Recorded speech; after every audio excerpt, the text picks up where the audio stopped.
Voilà, bonjour, bonjour. Merci de m'accueillir, de me faire confiance. C'est toujours une grande responsabilité que de parler au nom de Dieu. Et j'ai mis tous les moyens en place pour essayer de parler en son nom. Je sais que le Saint-Esprit va m'aider. Voilà, j'ai mis les moyens en place et c'est le Saint-Esprit, Jésus, qui gère le résultat, ce qui arrive dans vos cœurs. Amen. Amen. Merci pour la prière. Alors tout d'abord, je vais vous poser une question pour commencer. Est-ce que vous lisez les modes d'emploi? De temps en temps. Ça dépend de l'épaisseur. D'acheter une machine à laver. Qui lit le mode d'emploi? Mon mari. Est-ce qu'il y en a qui ne lisent jamais les modes d'emploi? Il y en a deux, trois qui sont honnêtes. Alors moi par exemple, je ne l'ai pas là, mais j'ai mon sac à dos que je me balade souvent avec, il est là-bas, mais il n'y a pas besoin de le montrer. Mais c'est un sac à dos un peu spécial avec des trucs un peu pas dire technologiques, mais ben voilà, c'est pas un bête sac à dos. Je l'avais reçu en cadeau du travail et j'avais pas pris la peine de lire le mode d'emploi. Et donc il y a des trucs, je ne savais même pas à quoi ça servait, je l'utilisais selon ce qui m'inspirait. Et puis à un moment donné, je me suis dit, il y avait un truc, je voulais comprendre comment ça fonctionne. Pourtant, c'est pas un téléphone, c'est juste un sac à dos. Et j'ai pris la peine, le mode d'emploi, je ne le trouvais plus, j'ai dû aller voir sur internet. J'ai pris la peine de regarder ce qu'on appelait le mode d'emploi, les quelques explications, et j'ai découvert des petites options super cool sur mon sac à dos que je ne connais pas. Et je me dis, c'est quand même dommage que ce sac à dos, ça faisait bien 2 ans que je l'avais, et en fait, j'ai loupé des trucs, quoi. Et ce n'est qu'un sac à dos, n'est-ce pas? Alors maintenant, est-ce que vous lisez votre mode d'emploi? Vous m'avez vu venir. Est-ce qu'il y en a qui lisent leur mode d'emploi? Alors, Auréma, à ton avis, c'est quoi ton mode d'emploi? Ah, c'est facile, hein? Facile. Mais c'est autre chose de le lire vraiment, n'est-ce pas? Donc, c'est une petite image que je donne en introduction pour rappeler l'importance de lire notre mode d'emploi, parce que si on le laisse de côté, quand on le rouvrira plus tard, on se dira « Ah, j'ai loupé des trucs, si j'avais su ce que Jésus avait dit sur ça, ça m'aurait aidé. » Donc c'est le but ce matin, on va lire le mode d'emploi ensemble et essayer de comprendre ce que la Bible, la parole de Dieu veut nous dire. Vous êtes OK? Oui. Alors je vous propose ce matin de lire, on va lire ensemble et parler de Luc chapitre 16. On dit que je vous propose, mais de toute façon j'ai rien d'autre, donc on n'a pas trop le choix. Alors, tout d'abord, pourquoi est-ce que vous pouvez déjà aller le chercher tout doucement? Pourquoi est-ce que j'ai choisi ce texte? Et bien en fait simplement, j'étais en train de lire Luc et je suis tombé sur ce chapitre. On va le lire ensemble, mais ça parle il y a la parabole de l'économe infidèle, il y a l'histoire de l'homme riche et de Lazare, et puis entre, il y a des versets, des interventions de Jésus qui peuvent nécessiter de méditer en tout cas dessus. Et en fait, ça a simplement commencé par moi essayer de comprendre ce que Jésus voulait dire à cet endroit. Vous voyez, on va voir ensemble quelque chose qui mérite d'être expliqué. Et donc, je ne savais pas trop au début, je n'avais pas reçu de consigne sur le message à faire. Et je me suis dit, voilà, je vais essayer de comprendre ça pour moi et je vais essayer de transmettre ensuite mes conclusions. Donc voilà, ce matin, je vais vous transmettre mes conclusions sur cette petite étude que j'ai faite de Luc 16, donc on va lire tout le chapitre ensemble. Et je crois qu'il y a une parole pour chacun ce matin, dans ce texte. J'avoue que humainement, je ne suis pas suffisamment content du contenu de la prêche, comme si, à mes yeux, maintenant, c'était pas assez transcendant, ou assez cool, ou assez original, ou parce que je n'amène pas une révélation encore inconnue jusqu'à présent, alors qu'en vrai, je me dis, mais Sylvain, c'est juste les paroles de Jésus. Alors si Jésus il a envie de dire ça ce matin, on va lire ce que Jésus dit, et je vais avoir confiance dans les paroles de Jésus. Pour certains, ça va paraître des choses déjà entendues, mais je crois quand même que Jésus, ce matin, il a quelque chose à dire à chacun d'entre nous. Le titre de mon message, c'est « Vivre à la lumière de l'éternité ». Vivre à la lumière de l'éternité. Donc vous pouvez ouvrir votre Bible à Luc 16.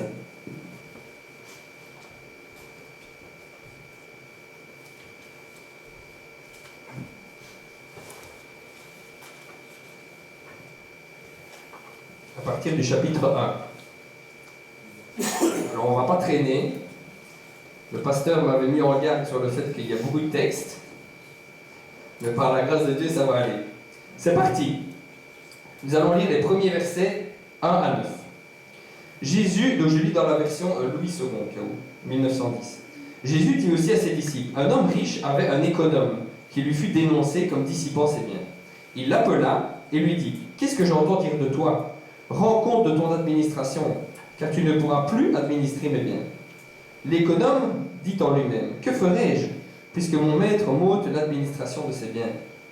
Travailler à la terre, je ne le puis. Mendier, j'en ai honte. Je sais ce que je ferai, pour qu'il y ait des gens qui me reçoivent dans leur maison, et quand je serai destitué de mon emploi. Et, faisant venir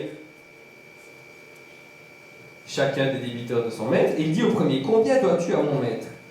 100 mesures d'huile, répondit-il. Et lui dit, prends ton billet, assieds-toi vite et écris 50. Il dit ensuite à un autre, et toi, combien dois-tu?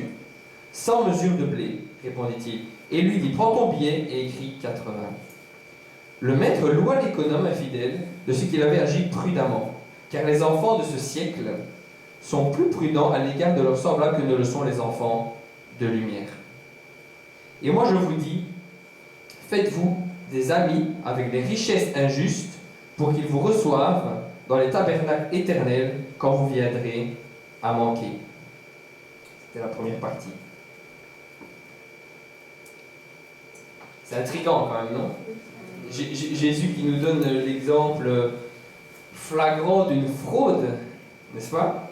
Et malgré tout, Jésus prend cet exemple pour enseigner au moins ses disciples, peut-être aussi d'autres, peut-être les pharisiens qui écoutaient, parce que là il parlait, je ne vais pas préciser, mais il parlait, il y avait toutes sortes de gens qui étaient présents, qui l'écoutaient.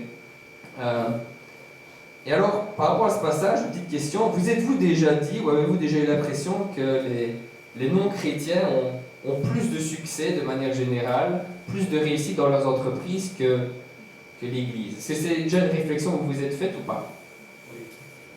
Oui, quelques-uns oui. Certains jamais peut-être. Ouais. Psaume 49. Psaume 49. Allez voir Psaume 49. Mais on constate que, en tout cas, il y a beaucoup de non-chrétiens qui manifestement ont le don de réussir, n'est-ce pas? Parfois ça peut nous irriter, parfois à notre niveau, on voit des gens autour de nous, on a l'impression qu'il y a un gars, il n'en a rien à faire de Dieu, mais en fait lui tout va dans sa vie, tout réussit, et nous peut-être on respecte les commandements, on est fidèle, on craint Dieu, mais nous ça ne va pas autant. C'est peut-être des impressions qu'on a déjà eues. La question, devons-nous prendre de la graine en fait des méthodes des non-chrétiens? Est-ce que c'est ce que Jésus nous dit? De prendre exemple sur eux? Oui et non. Que Jésus veut-il nous enseigner exactement? Alors, juste un peu d'analyse. Alors, l'histoire est assez claire jusqu'à la fin de la première partie, je vais dire. Donc, on comprend, il y a un économe qui va se faire virer, et donc il trouve un plan de dernière minute pour s'en sortir, ou disons à sortir sans sortir et assurer son avenir. Et Jésus dit, car les enfants de ce siècle, dont lui, sont plus prudents à l'égard de leurs semblables que ne le sont les enfants de lumière. Il fait une comparaison, là il parle de prudence, vous avez peut-être un autre mot dans votre Bible. Et puis il va plus loin, il dit, et moi je vous dis, faites-vous des amis avec les richesses injustes pour qu'ils vous reçoivent dans les tabernacles éternels quand vous viendrez à manquer. Alors d'abord, se faire des amis. C'est peut-être un peu bizarre, mais c'est peut-être pas si compliqué que ça n'en a l'air. Je crois que faire des amis, il s'agit en fait de faire du bien.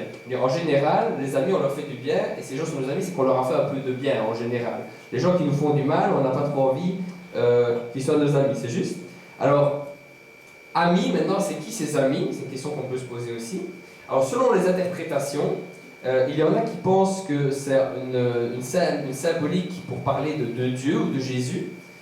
D'autres pensent que en fait, ça peut être simplement les hommes à qui nous faisons du bien. Autour de nous. Ensuite, ça parle de richesses injustes. À votre avis, quelles sont ces richesses injustes? En fait, c'est l'argent. C'est l'argent dans le sens où nous sommes dans un monde qui est injuste, qui est corrompu. Du coup, ces richesses, cet argent que nous avons, il est forcément injuste d'une manière ou d'une autre, mais on va voir qu'il compare ça après, on verra plus tard, avec un autre terme de richesse. Ensuite, il parle des tabernacles éternels, ça fait aussi très mystérieux. Le tabernacle, ça fait penser aux tentes à l'époque des patriarches. Le tabernacle de l'éternel, c'était une tente. Et alors là, on peut voir une référence à la vie éternelle, à l'économie future, d'une certaine manière, puisqu'on parle d'argent, mais aussi probablement déjà à une reconnaissance sur la terre. Donc ce serait un fruit, disons, qu'on aurait à la fois déjà sur terre dans notre vie à venir, mais aussi pour l'éternité. Alors que comprendre? Manifestement, Jésus semble nous dire que les gens de notre monde sont plus intelligents, plus futés, peut-être, dans la gestion de leurs ressources que ne le sont les chrétiens, nous, avec les ressources que Dieu nous donne. Alors j'emploie le terme ressources plus qu'argent, parce que je me dis, mais l'argent il vient d'où? À votre avis? Du travail. En général, il vient du travail fourni. L'ouvrier mérite son salaire, n'est-ce pas? Mais avant ça, on peut dire que l'argent il peut venir d'un héritage. N'est-ce pas? L'héritage, c'est non mérité d'ailleurs. C'est pour ça que nous avons l'héritage de la bénédiction d'Abraham, l'héritage, c'est non mérité. Ça fait penser à la parole du fils prodigue notamment. Il reçoit un héritage non mérité. Alors l'argent peut venir du vol. Bon, c'est un mauvais plan. Ça peut, mais c'est un mauvais plan. Par contre, Pauline en a parlé, ça vient du travail. Le travail, c'est quoi? En fait, c'est une combinaison de temps et de talent, en fait. N'est-ce pas? C'est du temps que vous donnez, vous associez ça avec quelque chose que vous savez faire, des talents, et en échange, vous recevez de l'argent.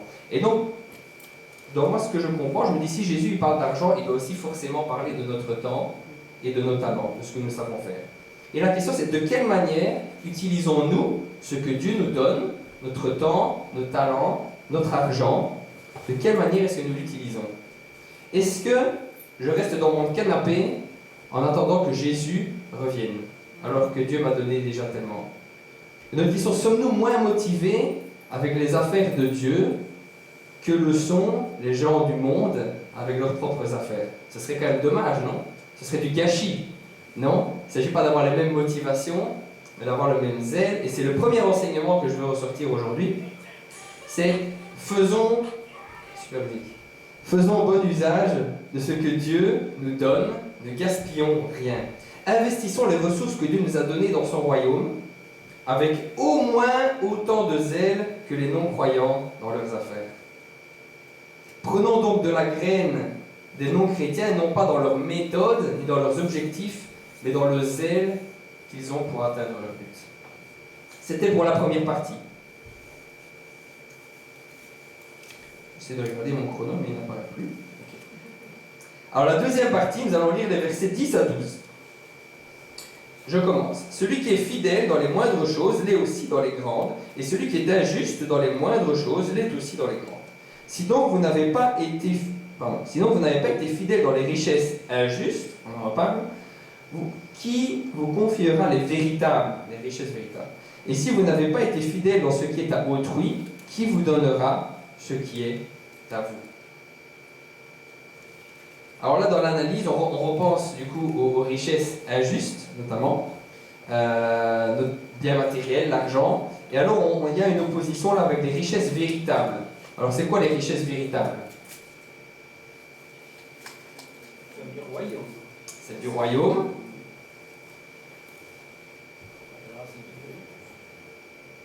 Je crois que ce sont à la fois, c'est celle du royaume, en effet, je crois que ce sont à la fois des richesses qu'on peut vivre ici-bas et qu'on aura pour l'éternité. J'ai écrit, cela fait référence aux trésors que nous accumulons dans le ciel, mais je pense qu'il s'agit aussi des responsabilités que Dieu peut nous donner déjà sur terre. Si nous voulons que Dieu nous confie de grandes choses, de grands projets, de grands ministères, de grandes responsabilités, des missions de son royaume, soyons d'abord fidèles dans les petites choses. Les petites choses que nous avons déjà. Parfois, on a une attitude ingrate peut-être, on a déjà énormément, on ne s'en rend pas compte, et on n'est pas fidèle dans ces petites choses, on veut d'autres choses, on aspire à d'autres choses. Soyons d'abord fidèles dans ce que nous avons déjà. Par exemple, ça commence par notre famille. Peut-être, entre guillemets, le peu d'argent que nous avons, et qui peut être déjà beaucoup par rapport à d'autres. Notre logement, nos amis, tout ce que Dieu a mis dans nos vies, soyons déjà fidèles avec ça. Pour prendre mon exemple, moi j'ai envie de servir Dieu.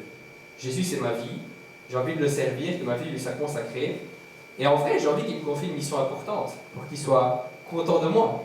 Pas pour être sauvé, je sais que je suis déjà sauvé. Mais parce qu'il m'a sauvé, j'ai envie de donner quelque chose pour lui. Le peu que j'ai à lui donner. J'ai envie qu'il me confie quelque chose. Mais si je ne prends pas d'abord soin de ce qu'il m'a donné aujourd'hui, premièrement mon épouse et mes enfants, mais aussi tout ce qui fait ma vie actuellement, et pourquoi me confierait-il plus de choses? C'est l'enseignement numéro 2. On avance, c'est rythmé.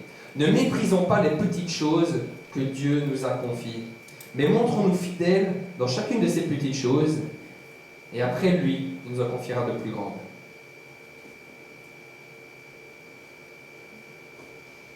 On avance dans la partie 3. C'est peut-être pas découpé de la même manière dans votre Bible. C'est comme ça que je l'ai découpé pour ce matin. Les versets 13 à 15. Nul serviteur ne peut servir 2 maîtres, car ou il haïra l'un et aimera l'autre, ou il s'attachera à l'un et méprisera l'autre. Vous ne pouvez servir Dieu et Mammon. Et j'enchaîne, les pharisiens qui étaient avares écoutaient aussi tout cela, et ils se moquaient de lui. Jésus leur dit, vous cherchez à paraître juste devant les hommes, mais Dieu connaît vos cœurs. Car ce qui est élevé parmi les hommes est une abomination devant Dieu. C'est jusqu'au verset 15. Qui est notre vrai maître? Alors, petit mot de contexte. À cette époque, il faut savoir que les richesses, elles étaient considérées comme une bénédiction de Dieu, comme le signe d'approbation de Dieu. Les pharisiens, notamment, et qui étaient avares, manifestement, ils avaient quand même un niveau de vie au-dessus de la moyenne de la population. Pour eux, s'ils étaient riches, c'était que Dieu approuvait leur vie. Mais Jésus rappelle, il n'y a pas d'entre-deux. Où on sert Dieu, où on sert le reste, ici en l'occurrence, où on sert l'argent, où on sert Mammon. Mammon qui est, là pour le coup je me rends compte que j'ai manqué de me renseigner pour vous donner une bonne explication. Symbolique du dieu de l'argent? C'est juste? C'était évident pour moi, et voilà, excusez-moi. Mais voilà. Et forcément, c'est pas le dieu de l'argent, c'est pas Dieu, c'est pas notre Dieu l'éternel, mais c'est justement l'ennemi. C'est l'un ou l'autre, il n'y a pas d'entre-deux. Les pharisiens croyaient que c'était possible de faire les deux. Je sers l'argent et je sers Dieu en même temps. Mais Jésus leur dit, c'est l'un ou l'autre. Rappelons que la Bible quand même ne condamne pas le fait de posséder de l'argent. Mais c'est l'amour de l'argent qui est condamné. C'est ce qu'on peut lire dans 1 Timothée 6,10. L'amour de l'argent est une racine de tous les maux. Jésus ne condamne pas celui qui possède de l'argent, mais celui qui sert l'argent. Ce n'est pas pareil. Et là, c'est une leçon en particulier pour les pharisiens qui, comme on l'a dit, étaient fort attachés à l'argent. Et non seulement ils croyaient qu'ils étaient approuvés de Dieu, mais en plus de ça, ils désiraient l'approbation des hommes. Et c'est ce qu'il est écrit. Au verset 15, « Cherchez à paraître juste devant les hommes. » Et là, Jésus leur dit, « Mais attention, ce qui est élevé devant les hommes est abomination aux yeux de Dieu. » Jésus nous dit, si nous cherchons à plaire aux hommes, nous passons à côté de l'objectif, nous sommes abomination aux yeux de Dieu. C'est l'enseignement numéro 3. Qui est le vrai maître de ma vie? Si Jésus dit que ce n'est pas mal d'avoir de l'argent, et d'ailleurs, dans ce chapitre, il nous encourage à bien l'utiliser, il nous rappelle que nous ne pouvons pas servir Dieu si c'est l'argent que nous servons au fond de notre cœur. Par ailleurs, comme je viens de le dire, à qui est-ce que je cherche à plaire? Jésus dit qu'être élevé aux yeux des hommes, c'est une abomination aux yeux de Dieu. Cherchons donc à plaire à Dieu, s'il vous plaît. 4e partie, on avance. Les versets 16 à 18. Jésus dit, la loi et les prophètes ont subsisté jusqu'à Jean. Depuis lors, le royaume de Dieu est annoncé et chacun use de violence pour y rentrer. Il est plus facile que le ciel et la terre passent qu'il ne l'est qu'un seul trait de lettre de la loi vienne à tomber. Quiconque répudie sa femme et en épouse une autre commet un adultère, et quiconque épouse une femme répudiée par son mari commet un adultère. Nous sommes jusqu'au verset 18. Alors là, on a l'impression que Jésus fait une parenthèse en fait. On est en train de parler d'argent, richesse injuste, richesse véritable, et là il semble faire une parenthèse, et ça fait partie des choses qui m'ont attiré. Je me suis dit, mais pourquoi il parle de ça? J'entendais un prédicateur parlait sur cette partie, il disait on a l'impression on a fait un mauvais copier-coller, je ne sais pas si ça vous est déjà arrivé à l'école ou quoi, copier-coller, en fait vous avez copié un truc qui n'a rien à voir, et le prof vous fait remarquer, en général c'est pas bon pour la note. Sauf que Jésus savait très bien ce qu'il disait. Alors, en termes d'analyse, on peut parler du terme violence dans le chapitre 16. Le royaume de Dieu est annoncé et chacun use de violence pour y rentrer. Je crois que c'est un passage qui a suscité beaucoup de débats dans l'interprétation. Le sens probable que moi je prends pour moi, c'est que cette violence, c'est le zèle de tous ceux qui veulent entrer par tous les moyens dans le royaume de Dieu, en comparaison avec les pharisiens qui sont occupés à s'opposer à Jésus. Et je crois que c'est là qu'il y a un contraste important. D'un côté, il y a les pharisiens qui cherchent à contrer Jésus, à lui dire que c'est un blasphémateur, et à côté de ça, il y a tous les autres qui veulent essayer de rentrer dans le royaume, peut-être jusqu'à être violents. On ne sait pas comment ça pouvait se passer. Quand on voit parfois les mouvements de foule ici, on ne sait pas comment ça pouvait se passer. Parfois, il y avait des milliers de personnes qui écoutaient Jésus. Et là, Jésus rappelle, en fait, c'est sa petite parenthèse, il va rappeler aux pharisiens l'importance de la loi. Ça, c'est une chose. Il dit la loi plus solide, entre guillemets, que le ciel et la terre. Et il rappelle aussi qu'il n'est pas venu pour abolir la loi, mais pour l'accomplir. Il fait notamment un rappel sur le mariage et le divorce, qui est destiné vraiment pour les pharisiens, parce que c'était un point où ils se permettaient de faire un peu à leur sauce. Les pharisiens, ils avaient un peu inventé, enfin plus qu'un peu, leur religion, ils avaient pris ce qui les arrangeait, ils faisaient à leur sauce. Alors juste un petit éclaircissement, je surveille le temps, un petit éclaircissement sur la loi et son application aujourd'hui. Je crois que c'est une question qui peut revenir souvent. Ok, il y a l'Ancien Testament, il y a le Nouveau Testament. Qu'est-ce qu'on fait de l'Ancien Testament? Est-ce qu'on le jette? Genre je coupe au milieu de ma Bible? Ce n'est pas ça. Il faut comprendre que la loi qui a été donnée, la loi de Moïse, et c'est ce que Jésus dit, il parle, la loi et les prophètes, mais donc l'Ancien Testament. Au niveau de la loi particulièrement, on avait la loi qu'on peut appeler morale et la loi qu'on peut appeler cérémoniale. J'espère que le terme est correct en français. La loi morale et la loi cérémoniale. La loi morale, c'est typiquement les 10 commandements. Tu ne tueras point, tu ne voleras point, pas d'adultère, tout ça. Et la loi cérémoniale, c'est tout ce qui était les sacrifices et les rituels. Et alors, en accomplissant la loi, lorsque Jésus a accompli la loi, en fait, la loi cérémoniale est devenue qu'elle n'est plus nécessaire pour nous, en fait. Car Jésus a été le sacrifice une fois pour toutes. Mais la loi morale reste. N'est-ce pas? Est-ce que c'est parce que Jésus a accompli la loi qu'on peut faire n'importe quoi? Tuer, voler, mentir? Non. La loi morale reste. Car cette loi, elle plaît à Dieu et c'est pour le bien des hommes. Et la preuve, c'est qu'aujourd'hui encore, la loi de Dieu constitue le socle de nos lois aujourd'hui. Alors pas tout. Si on pense aux lois qui sont plus au niveau de la sexualité, là c'est vraiment à part. Mais sur les grands points de ne pas tuer ou de ne pas voler, c'est dans la loi. Et heureusement d'ailleurs, les hommes ont quand même reconnu qu'une partie de ce que Dieu avait donné était censée et pour le bien de tous. Enseignement numéro 4 sur cette parenthèse. Ne méprisons pas la loi de Dieu, ne négligeons pas l'Ancien Testament, mais suivons la loi à travers ce que Jésus a fait pour nous sur la croix. Et Jésus va donner une explication plus précise dans Matthieu 22, 36 à 40. On ne va pas le prendre ensemble, mais il y a, je ne sais plus c'est quelle personne, quels sont les commandements, quel est le commandement le plus important. Et elle va dire, aimer Dieu, aime d'abord Dieu, et ensuite aime ton prochain comme toi-même. Et qu'est-ce qu'il dit après ça? Vous vous souvenez? C'est la loi et les prophètes. Jésus dit qu'en fait, si tu pratiques ça, tu accomplis toute la loi et les prophètes. Si tu aimes Dieu, tu aimes ton prochain, tu n'as pas envie de faire de tort à autrui, n'est-ce pas? C'est la loi et les prophètes. C'était l'enseignement numéro 4. Et on va terminer la partie 5, l'homme riche et le pauvre Lazare, à partir du verset 19 jusqu'à la fin du chapitre. Je lis. Il y avait un homme riche qui était vêtu de pourpre et de fin lin, et qui chaque jour menait joyeuse et brillante vie. Un pauvre nommé Lazare était couché à sa porte couvert d'ulcères et désireux de se rassasier des miettes qui tombaient de la table du riche. Et même les chiens venaient encore lécher ses ulcères. Le pauvre mourut, et il fut porté par les anges dans le sein d'Abraham. Le riche mourut aussi, et il fut enseveli.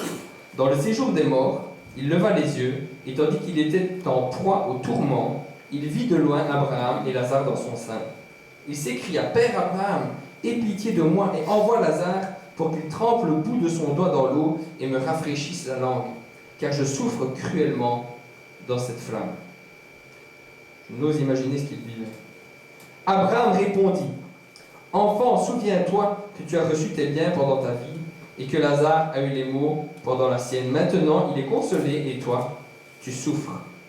D'ailleurs, il y a entre nous et vous un grand abîme, afin que ceux qui voudraient passer d'ici vers vous ou de là vers nous ne puissent le faire. Le riche dit, je te prie donc, Père Abraham, d'envoyer Lazare dans la maison de mon père, car j'ai 5 frères. C'est pour qu'il leur atteste ces choses, afin qu'ils ne viennent pas aussi dans ce lieu de tourment. Abraham répondit, ils ont Moïse et les prophètes. On en reparle. Ils ont Moïse et les prophètes. Qu'ils les écoutent.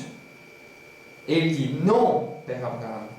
Mais si quelqu'un des morts va vers eux, ils se repentiront.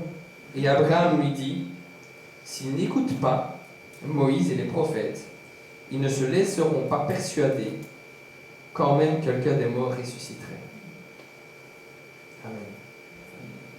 Est-ce que vous seriez persuadé si quelqu'un des morts ressuscitait?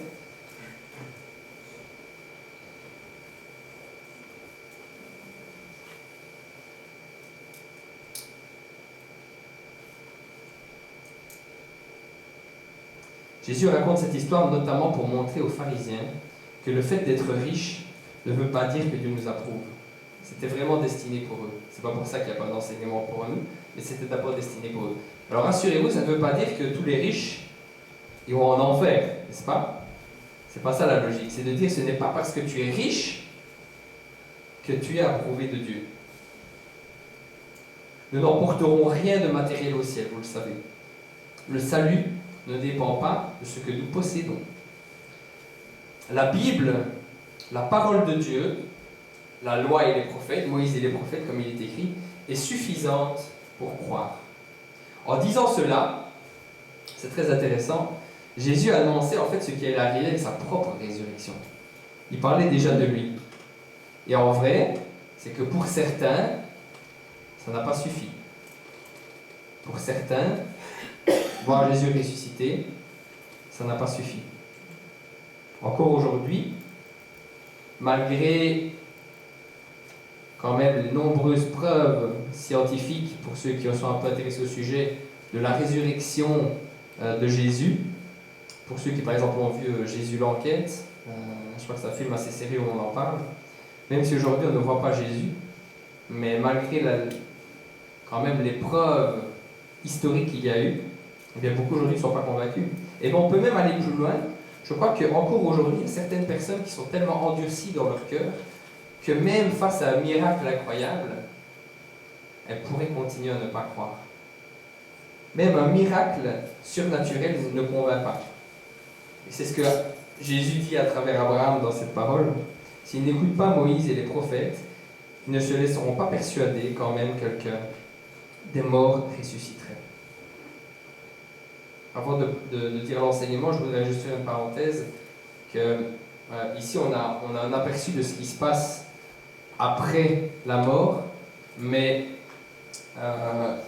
disons qu'avant tout c'est une histoire, première chose, et deuxième chose, il faut bien comprendre aussi qu'il y avait, entre guillemets, notre traitement quand on décédait avant Jésus et après Jésus. Jésus, il a ouvert la voie vers le paradis de Dieu. Vous vous souvenez, c'est ce qu'il dit au brigand qui crucifie à côté de lui. Ce soir, tu seras avec moi dans le paradis de Dieu. Mais c'est Jésus qui a ouvert la voie. Et donc il y a eu, ça donne plutôt des indices sur comment est-ce que ça se passait avant Jésus.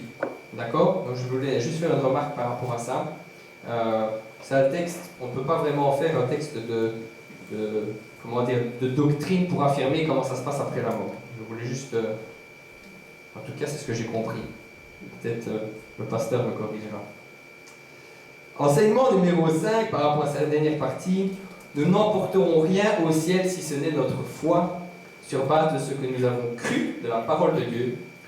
Notre salut ne dépend pas de ce que nous allons posséder ou faire de bien, mais simplement de notre foi dans la Bible et dans Jésus.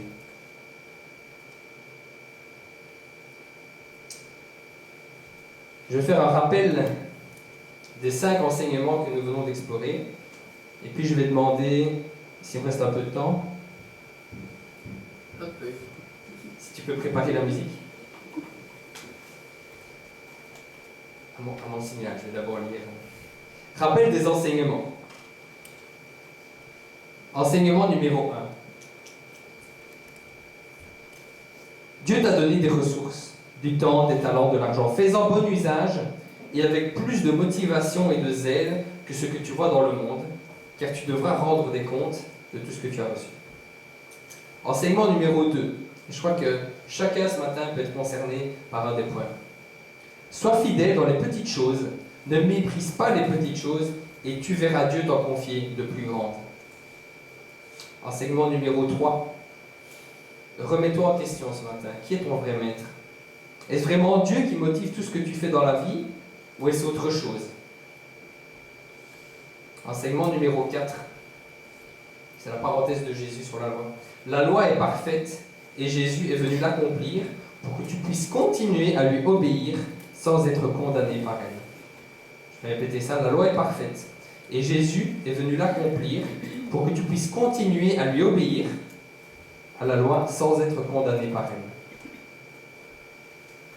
Et dernier enseignement, tu n'emporteras rien au ciel, si ce n'est la conséquence de tes choix et de tes actions. Crois ce que la Bible dit, mets-la en pratique, et tu trouveras ton salut.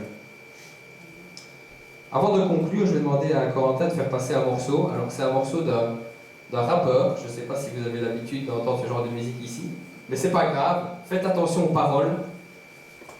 C'est en lien avec ce qui a été dit, et puis je conclurai. Merci.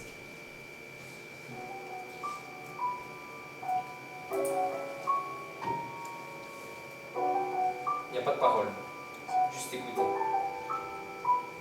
Parfois il faut que j'écrive pour me sentir bien. Il faut que je décrive pour trouver un lien. C'est raturer ma feuille blanche que je trouve sain. Ébrouiller mon intellect, mettre un gueule. Sortir en vrac le fond de mes entrailles. Égratigner les convenances des neiges en bataille. L'émotion et la raison cohabitent sans faille. Il y a des choses que je trouve incompréhensibles. Des choix et alternatives qui sont inadmissibles. Des conclusions hâtives, des trajectoires illisibles. Pour étayer mon propos, je viens de parler de mon ami Scalignard. Fils de Pétrochian, immigré à venir famille de négociants. Armé de rage de vaincre et ambitieux et toujours confiant, quitte à son pays pour découvrir son Eldorado. Et sans papier, dossier hors bras avec les siens, repos après repos, d'immigrés français il devient, idée de bien faire pour lui la vie était un gain. Commençant ouvrier, très vite gravit les échelons, pour lui pas 35 heures, il fallait amasser les bifetons. Il a pris le français, formation en gestion d'entreprise, il a effleuré le filon. La société Scalignard, chiffre d'affaires d'émulsion, il entrevoyait une expansion à l'horizon. Monsieur Scalignard n'avait pas appris que l'homme propose, mais Dieu dispose et contrôle toutes choses. Il parlait de demain, mais n'avait jamais pris le temps de réaliser que le plus important n'était pas entre ses mains. Monsieur Scalignard n'avait pas appris que l'homme propose, mais Dieu dispose et contrôle toutes choses. Il parlait de demain, mais n'avait jamais pris le temps de réaliser que le plus important n'était pas entre ses mains. Des années après, il changeait de statut. Partout il passe, on lui servait du monsieur juste en voyant sa tenue. Il commence à maîtriser les salles opéras, et c'est sa culture qui évolue. Il élevait ses filles dans la dignité, les inculqua des valeurs de la vie avec assiduité. Il travaillait quasiment 10 heures par jour dans sa société, et en cas d'urgence, ses vacances étaient écourtées. Politique de restriction, méprise de la fiscalité. Il rêvait de fusion, d'absorption et d'introduction à la bourse. Il était fier de son chiffre d'affaires et la taille du gain était sa course. Son temps, tout son temps, sa vie, toute sa vie, son énergie à se battre sans réaliser que le compte à rebours avait démarré, que son temps sur cette terre était épuisé, que son âme bientôt que son âme lui sera redemandée. Monsieur Scalignard n'avait pas appris que l'homme propose, mais Dieu dispose et contrôle toutes choses. Il parlait de demain, mais n'avait jamais eu le temps de réaliser que le plus important n'était pas entre ses mains. Monsieur Scalignard n'avait pas appris que l'homme propose, mais Dieu dispose et contrôle toutes choses. Il parlait de demain, mais n'avait jamais eu le temps de réaliser que le plus important n'était pas entre ses mains. Il est arrivé à arriva, crise cardiaque et M. Scalignan s'en alla. Sa famille et ses proches avaient tristes, on pleura. Aux obsèques chez tous, un sentiment d'émotion l'emporta. Les discours les plus élogieux se multiplièrent. Il reçut la médaille du mérite à titre posthume. Il fut marqué sur sa pierre tombale à celui qu'on a aimé. Alors qu'il quitta cette terre, il se réveilla dans une autre réalité. Il fut en face devant Dieu, c'était l'éternité. Une question lui fut posée: qu'as-tu fait de tout le temps sur cette terre que tu as disposé? N'avais-tu pas madame assez? Pourquoi de Dieu ne t'es-tu pas préoccupé? Combien de fois à toi Jésus s'est présenté pour te pardonner? Monsieur Scalignan devant ces questions resta bouche bée. Il savait que sa négligence du plus important allait le condamner. Eût dû entendre en fait pour sentence que c'est triste. Monsieur Scalignan n'avait pas appris que l'homme propose, mais Dieu dispose et contrôle toutes choses. Il parlait de demain, mais n'avait jamais eu le temps de réaliser que le plus important n'était pas entre ses mains. Monsieur Scalignan n'avait pas appris que l'homme propose, mais Dieu dispose et contrôle toutes choses. Il parlait de demain, mais n'avait jamais eu le temps de réaliser que le plus important n'était pas entre ses mains. Monsieur Scalignan n'avait pas appris que l'homme propose, mais Dieu dispose et contrôle toutes choses. Il parlait de demain, mais n'avait jamais eu le temps de réaliser que le plus important n'était pas entre ses mains. Monsieur Scalignan. Alors je sais que c'est intense le rythme des paroles, donc si vous n'avez pas tout compris, n'hésitez pas à aller me demander à moi ou à Corentin pour avoir le titre, pour pouvoir le réécouter. C'est un rappeur qui s'appelle Manu. Et je trouve que c'est consistant.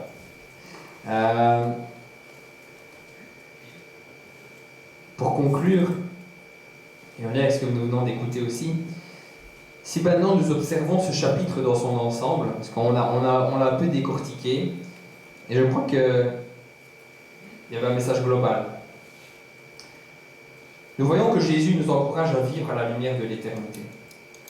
C'est-à-dire que notre éternité dépendra de nos choix sur terre aujourd'hui. Je n'ai pas encore insisté sur ça, mais Jésus parle clairement de la vie après la mort. Et que nous serons jugés sur base des décisions que nous prenons aujourd'hui. C'est très sérieux. Je ne parle pas de faire des bonnes actions, mais de la décision de suivre Jésus. Les bonnes œuvres, elles viennent ensuite. Alors si ce matin, tu n'as pas encore pris la décision de suivre Jésus, alors il est temps. Parce que tu ne sais pas de quoi sera fait demain.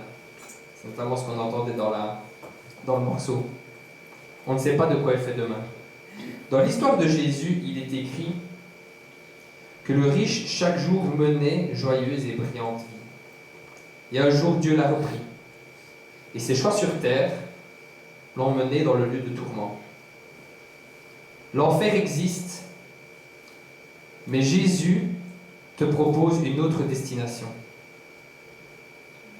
L'enfer existe, mais Jésus te donne accès, lui, au paradis de Dieu. Choisis maintenant et vis à la lumière de l'éternité. Amen.